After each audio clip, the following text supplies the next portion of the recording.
Upcoming OTT release dates confirm చేసుకున్న movies list. In the lost lands July 4న Lionsgate Play ఓటీటీలో release కానుంది. Thug Life Kamal Haasan garu, Simbu, Trisha కలిసి నటించారు. ప్రజెంట్ నెట్ఫ్లిక్స్లో స్ట్రీమింగ్ అవుతుంది.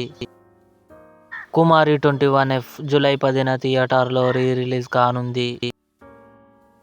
పరమశివన్ ఫాతిమా జూలై 4న సింప్లీ సౌత్ ఓటీటీలో రిలీజ్ కానుంది. మద్రాస్ మ్యాట్నీ జూలై 4న సింప్లీ సౌత్ ఓటీటీలో రిలీజ్ కానుంది. మూన్ వాక్ జూలై 8న జియో హాట్స్టార్లో రిలీజ్ కానుంది. నరివెట్ట టొవినో థామస్, సూరజ్ వెంజర 3 కలిసి నటించారు. జూలై 11న కన్ఫర్మ్గా సోనీ లివ్లో రిలీజ్ కానుంది. మిరపకాయ్ జూలై 11న థియేటర్లో రిలీజ్ కానుంది.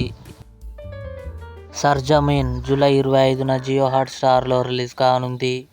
ఇవి upcoming OTT release dates confirm చేసుకున్న మూవీస్. ఈ వీడియో మీకు నచ్చినట్లయితే లైక్ చేయండి, షేర్ చేయండి, మా ఛానల్ని సబ్స్క్రైబ్ చేసుకోండి.